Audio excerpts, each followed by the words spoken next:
What's up YouTube? Mike here with another video, and today I wanted to talk about the upcoming Samsung Galaxy S4. Now that's Samsung's new tablet that's actually going to be officially released September 9th along with the upcoming Galaxy Note 9. It's a mouthful, but Samsung literally just announced this. They put a little YouTube video out, or promotional video on their website. They've detailed all the specs, but I kind of want to talk about it. I want to talk about the good, the bad, and the ugly, because there's a lot of good with this tablet, and there's a lot of bad. So let's start talking about it. So first, we'll start off with the good. Like I said, the good is the specs, or most of the specs, but this obviously is meant to be a direct competitor with Apple's own 10.5-inch iPad Pro. So because of that, it's got a 10.5-inch display. You can get it in two colors, either a gray, which kind of looks white on their website, or a black. Now this has got an entire glass design, but with that glass, you don't get wireless charging, but the whole thing is glass. So really that's probably going to be a fingerprint magnet, and if you drop it, of course, you're probably going to shatter it. But continuing with the good and the specs, like I already mentioned, the display is 10.5 inches, but it's also going to be an AMOLED display.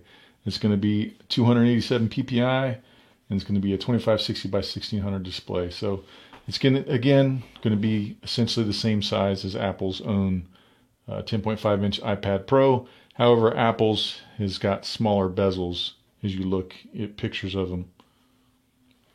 Continuing on with the good and the specs is the S Pen. One thing about Samsung and their S Pen, I think it is one of the best, if not the best, digital inking tools out there. Now, I think the Apple Pencil is pretty good. I mean, I have one right here, but as far as native support, I think the S Pen is actually better.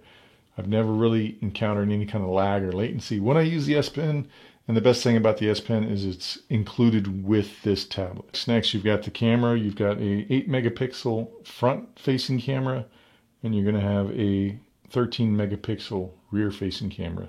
Now that rear-facing camera is going to allow you to shoot 4K video up to 30 frames per second. It's also going to ship with last year's Qualcomm Snapdragon 835 processor, which is actually going to go in the bad category because it is last year's processor. And by the time this thing hits the street, that processor is going to be about 2 years old. Now, as far as memory, this thing's going to have 4 gigs of RAM. You can get it in either 64 gigabytes or 256 gigabytes of storage. But along with the good, this will be expandable via a SD card, micro SD card, up to 400 gigabytes is what it'll support.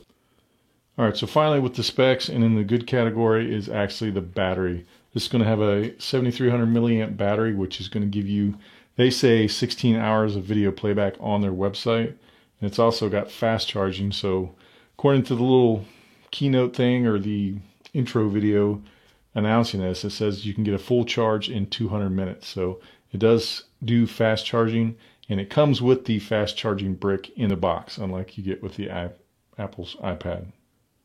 All right, wrapping up the good about this tablet is first and foremost DeX.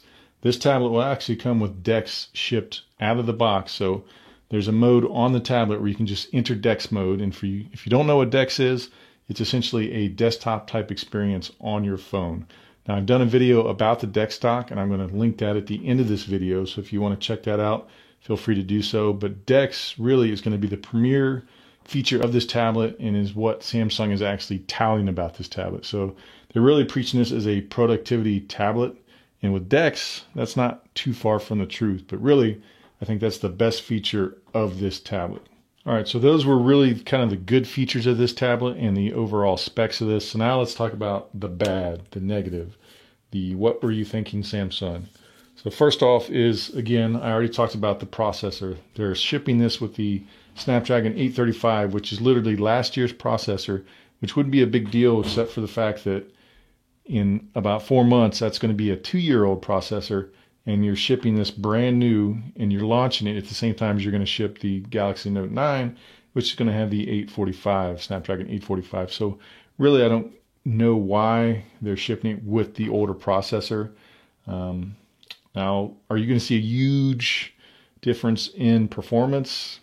Probably not, but if you're paying for this year's specs and getting last year's specs, it's kind of a bum deal if you're the consumer, at least in my opinion.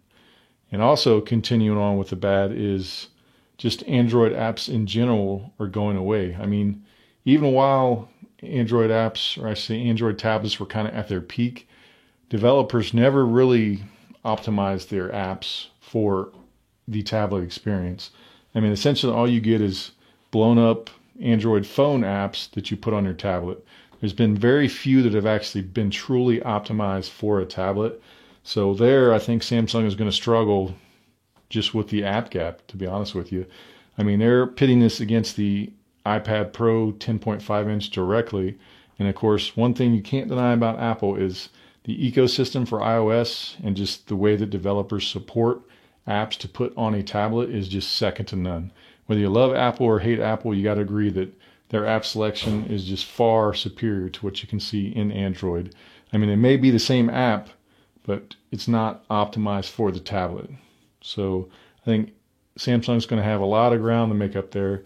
And with Google itself abandoning Android apps in support of, or in favor of, Chromebooks. I mean, Chromebooks is the future to Google. So less and less, I think, developers and Google himself is actually going to put stock into creating apps or developing them to be optimized on a tablet.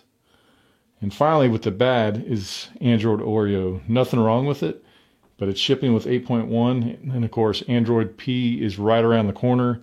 And Samsung, even on their phones, are always very late with getting updates for their phones. And with tablets, I think it's going to be even worse. So this tablet may never even get Android P. I mean, we don't know. But Samsung is notoriously bad with doing their updates. And now with Google not really wanting to support tablets anymore, I think it's going to take even longer to get the update, if we even see it at all. All right, so I've talked about the good, the bad, and now let's talk about the really ugly part of this tablet. Now, I love Samsung. I'm a big Samsung fan. Right now I'm rocking the Galaxy Note 8.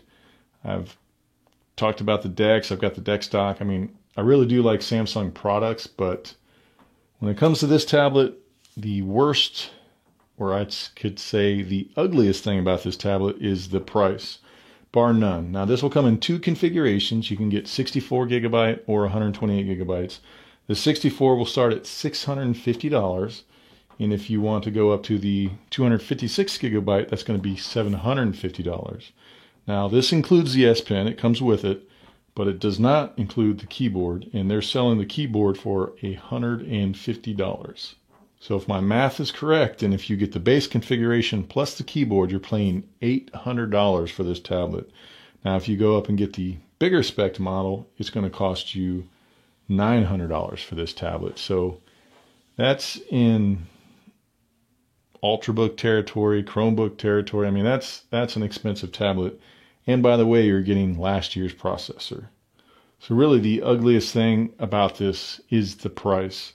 Because for your money, for the $800 or $900 that you're going to spend to get the way that they're advertising this tablet to be, you could get the new Surface Go, which was just announced, and it's a heck of a lot cheaper and a heck of a lot more capable, and actually just as portable. It's actually more portable than this. But the Surface Go, you can get that for $399 for the base model. Plus, of course, you got to pay $100 for the pen.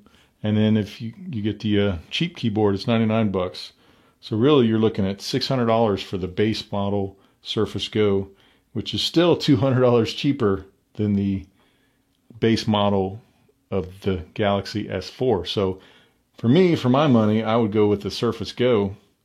Or alternatively, you can get the HP Chromebook X2, which is the first attachable Chromebook that includes the pen and the keyboard in the box, and that's $649. So it is still $150 cheaper than the base model Galaxy Tab S4. So do you see what I'm saying here? Really, the price is what kills this tablet. Honestly, I love Samsung, but I think this tablet is going to flop. So if you were interested in this tablet, I think if you wait a few months, because it's not going to sell, the price is going to drop by about $200. And then going back to the Surface Go argument, if you get the spec'd up model of the Surface Go, that starts at $549 for just the tablet. You add the pen for $99, and then if you get the Alcantara fancy keyboard for $130, you're still only at $780. So you are still $20 lower than the base model Galaxy Tab S4. So I honestly don't know what Samsung's thinking. I don't think this is going to sell. I mean, personally, for my money, being a big Samsung fan, not quite a fanboy, but close, I would never pay that kind of money for this tablet with the alternatives out there for better money. I mean, my money personally would be on the Surface Go or the HP Chromebook X2. So this was more of a rant video, but I'm curious what your guys' thoughts are. If you agree with me in the comments, if you think this is a good buy, a bad buy, if you think Samsung's crazy for trying to release an Android tablet nowadays. And also, if you've not subscribed to this channel, I'd appreciate if you do so. That way you can get more content if you like what you're seeing. And also, if you want to hit that little notification bell, that'll ensure that you get notified when I make a new video. So as always, thanks for watching.